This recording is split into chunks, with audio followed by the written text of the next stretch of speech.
Mississippi. We're here at ASDIN 2025 in Grapevine, Texas. Dalia Dawood from Riverside, California, and today we have the pleasure of interviewing two of our international attendees who happen to be the first time to attend ASDIN, and I would like to start by asking them to introduce themselves. I'm Riyadh Saegh from Saegh Center in Iraq, Karbala, and I am an interventional nephrologist, and previously I was a cardiologist and changed into the nephrology. I'm Ameer Riyadh, Ameer Saegh, by the way, and in process in nephrology. And I would just like to share that we have actually a father and a son. So this is going to be a very interesting interview to learn about your practice and how you actually passing this through generation. So I'm going to start by asking what made you come to ASDIN this year? Like what make the decision? You're traveling all the way from Iraq. So what made you make the decision to travel and attend ASDIN this year? Thank you very much. Actually, I have a good practice in intervention cardiology to start with. This was date to 2000, and it was around 3-4 years, and I have that time practicing, and my interest started towards the nephrology and change into nephrology. So I bring all the practice that I did in the cardiology into the nephrology. Started from the point of care ultrasound and echo, which is here, ultrasound, and vascular access, imaging, and intervention. And actually my article for fulfillment of my postgraduate work degree in nephrology, subspecialty adult nephrology, was titled Renal Artery Stenosis Diagnostic Approach. I worked at that time in 2001, and there's nothing I hear about nephrology, intervention nephrology, apart from just doing biopsies and something like that. I innovated new methods for measurement of the velocity and for follow-up of the velocity of the fistula, and by that I can predict the maturity of the fistula even before the day pass. So I make an equation and I call it V-MAT, which is the velocity maturation tool, that I can predict the maturation of the fistula even before the time pass, so that to correct any obstacles as far as of the maturity. And when I heard about the ASDIN, I have memberships and I want to make the fellowship. But actually I have a good practice in everything in the intervention nephrology. That's why I decided to come overseas and to bring my son and my fellow. I'm his mentor in nephrology. He's interested so much in nephrology, and I'm sure he's much better than me in the new advancement, the technology and something like that. Wonderful. So have you published those data about the new? It's published already. So that's something you would like to share with ASDIN. We always have a case discussion, and we always announce for submission where you can submit your work, and there is a very fair selection committee, and we might see you next year on the podium. So Ameer, what about you? What? What about you? What brought you to ASDIN? First of all, to see Texas. They're good people. And also for their same interest in interventional nephrology. Because the nephrology itself as ASN, it's outpatient clinic, and that's it. See this patient, that patient. Come in, come out. And you need to put your hands in blood. And also at the same time, it's what you can say, this branch is not take its size in Iraq, even there is no societies in there. So we need to go dive in it and keep diving in it also. And also we see New York, so it's a good trip. So I want to ask ask you, we're almost halfway. It's 4 o'clock in the first day of the meeting, and I'm quite sure you attended several sessions. How do you feel about the annual scientific meeting with ASDIN? Did it meet your expectation? How do you feel about what you have seen so far? Actually, for me, I was interested in some of the topics, and there is definitely an advancement in the interventional nephrology. And there is one issue here that the meeting included not only the nephrologist. There are surgeons, vascular surgeon, cardiologist. So this is the important thing as far as the teamwork. Definitely, any procedure can't be depend on such one specialty, because there is possible complication, possible joint work, and teamwork. And one more thing is that I'm still thinking, even at this time, attending the interventional cardiology meetings, and I'm still taking from this to this. But the advancement in cardiology is much faster and much more. And I think, as far as the people that I meet here, still we need more. The meeting there in the cardiology is several times more than the number that are attending the interventional nephrology. So we're talking about the numbers of attendees, or the amount of knowledge or lectures given? Yeah, actually both. Okay. Yeah, the amount of knowledge and the practice, and the attendees, there we share more practice. And I even give my advice to my colleagues. If you want to practice more, especially in the balloon and the coated balloon, all these time advances, go more to the direction of interventional cardiology, because the practice is the same. It's their playground. It's a new perspective. I never thought of this way, but I want to say that the interventional nephrology, it's a very close community in the United States. There is not many of interventional nephrologists, like basically who you see today. It's not like cardiology, which you might have like thousands. So I believe within the society, I don't have the exact number, but if you look how many certified interventional nephrologists, is not a big crowd like the interventional cardiology. But it's a good point you brought, that I never attended one of these meetings, but I would. It's a new concept for me. I never thought that, because I'm quite sure that some of the procedures, specifically in the United States, the credentialing, I'm not quite sure about Iraq. I know about Egypt that yes, you can do multiple procedures, but here you have to do a certain procedure, a certain amount to be credentialed to be able to do those procedures. So really, for somebody from one subspecialty to do the procedure from other subspecialty, it might be challenging unless they get an official training and certified. Brian? It's so wonderful to have cross-trained people. So we were just talking to the doctor who was the ENT and plastic surgeon who was doing liposuction, right? So when you come from another background, it helps innovation, because you see things, you're like, why are we not doing that with our interventional people? One of the things I want to ask you, since you traveled such a great distance, is there anybody you were looking forward to meeting or talking to while you were here? Like, were you looking forward to meeting Dr. Beathard, or these people have been coming for years? Actually, most of them are new for me. New for you. But because I told you, I depend on cardiologists more. And one more thing is what supports me is my wife. She is a radiologist, and she always stand with us as a teamwork in interventional nephrology. So because there are some points in the, that's why I concentrate on the teamwork. When you do interventional nephrology, the imaging is important, and when you have support by a radiologist all the time with you, so she tell us, do that, this is here, this is the structure, like this. This is very important, and we're together with our practice. So that's what make my son Ameer is more interesting in this field. It's really a family business. Yeah. what one thing is that all the patients, when they feel that the teamwork is all together and understand each and cooperate with each other, the patient will trust the work, and the result almost come the best.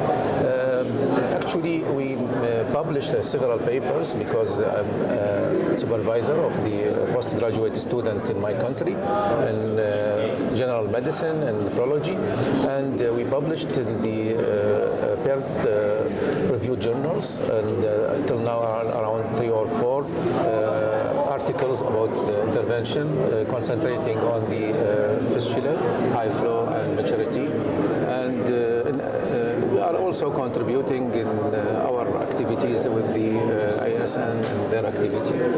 And I will tell you one thing, which is a secret. I was preparing to attend India, New Delhi, for the ASN, which is nowadays. Yes. And I contribute with an article, and this article is projected by Al-Saegh Research Group, because I was not sure that I could have the visa of entry to UK for the second time. So at the end, they approved for me the visa, but they didn't give it simply as such. So I sent the letter. I say, dear sir, I have 2 opportunities. Give me the visa and I will come, or I will go to India, solve it to me. So the visa come. And that's why actually I am trusting to come here, because I need to meet people, and I need to discuss that we have uncertification, we have no certified, but we are do thousands of the PD, IPD, and CAPT procedures. And we train our students there, because our degree give us the license for training. But we need our degree is general nephrology, not intervention. In Iraq, I am the one who is interested, because I bring the practice from cardiology to nephrology. And there is one more, my colleague in the Sulaimani in the north of Iraq, and I remember that he trained for 1 month in Thailand in interventional nephrology. No more in Iraq than we do. And when I look to the Gulf area, I found in Qatar 1 and Kuwait 1. So like for training? Yeah, for those who are having some membership or registered in the ASDIN. And you know, there is an intervention nephrology even in the ISN, but even that is not developed to the degree what we look for. Yeah. So you said it's not developed to the degree you look for. So what degree of training you're looking for? Yeah, I will tell you that most of the cases are shifted to the cardiologist and to interventional radiologist to deal with. I mean, for example, if you have internal iliac artery stenosis, when you use internal iliac anastomotic as a feeding artery for a kidney graft, and with time, this is a small internal, it was mobilized. This is in all of the cases, and the patient got severe hypertension because of the artery is small. This is, I call it small fold volume. This was no stenosis, but the volume is less because the surgeon during the transplantation procedure forced to anastomose the internal iliac artery with the renal artery, and the patient developed severe hypertension of renal artery stenosis. So in that way, what we did, we didn't do angioplasty for this patient. The problem is that the artery needs to be fed by a bigger artery. So we shifted him back again to the transplant surgeon to re-anastomose with the external end to side. This is one of the procedure. The other one, the patient who was dialyzed by the permicath, double lumen, dual lumen, and he got some sort of fever and mycotic infection, and he was transplanted without a good cover of antifungal. And around this was in 2001, the story. He was a diabetic man, and he underwent a kidney transplant in Medical City Teaching Hospital in Baghdad. And the patient developed a big aneurysm at the hilum of the graft, and to the degree that when you can listen to the bruit over the graft. And because of that, nobody can solve the problem, even the cardiologist, because this is a big aneurysm in the hilum, but you can't do it. So the result is removal of the graft. So that's why I want to talk about. It's not just the vascular access problem. It's anything which I are dealing with, because cardiologists will not put a hand in a patient who is just on immune suppression and he's just underwent a kidney transplant surgery, like that story. Or, for example, we have a patient nowadays who is prepared for a transplant and he has an SVC syndrome. The central vein, because of the multiple access, the SVC get thrombosed, and everything is in the collateral go to the SVC. Now, how you can? There is even retinal vein thrombosis because of, let me say, congestion, retinal vein congestion, headache because of the saphenous vein congestion. So in such a patient, we try with him an angioplasty for the vein, but there is a difficult case. Who deal with this? Vascular surgeons say this man on dialysis is critical. Cardiologists say this is a vein and this is a risk. So I think we are then the one who should care about the patient. Indeed. Brian? So, Ameer, we said you came here, but you really didn't know anybody here. Is there anything specific that you were trying to learn or some subject you wanted to hear about? First of all, this is the certifications. This is one. The second most important thing is I want to know what you are dealing with for the AVF as patency and maturation, because the focus is it's back in days now because of the improvements of leave the II as a side. There is now the Fresenius, if you say the 6008, because these devices now we are bringing to our center, so they are now having the new features. Exact name I didn't, it's got out of my mind now. It's now calculating the inflow and outflow of the AV fistulas. So even for the focus, you don't need it anymore. So this is a thing I want to see here. And the other thing is the usage of AI. Because even all of Saegh and everything of that, we have a focus, so a system. With a system and integration of artificial intelligence, it will give me an alarms for this. It will give me predictions as your presentation for that. So this is a big implementation. This is a one. And the other thing was the AVF, exactly, to explore the chances of the certification of ASDIN. This is the last one. So, would you like to give a statement to the audience of ASDIN about your experience, your first-time experience? And I will start with Dr. Riyadh.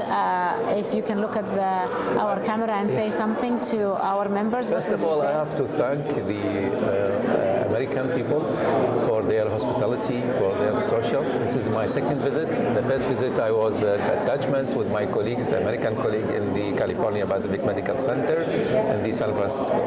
It was before the time of the COVID. And together with colleagues there in the USA, we could make a copy for their practice of the nephrology kidney transplant, and we could build up a good project. I cannot say a big project, but a good project in Iraq, in my city, Karbala, in Al-Kafil Hospital. We have a center for kidney transplant that follow the same procedure of the DBD, which is done in San Francisco. And at the same time, we develop another center in the north of Iraq, in Hawler, and in Jenin Center for liver transplant. And actually, we have, I'm thankful of the people because they give me everything. And again, I'm thankful here because of this opportunity with you and to meet you. And I always say there is no retirement in science. It's true. It's true. Yeah. Ameer? And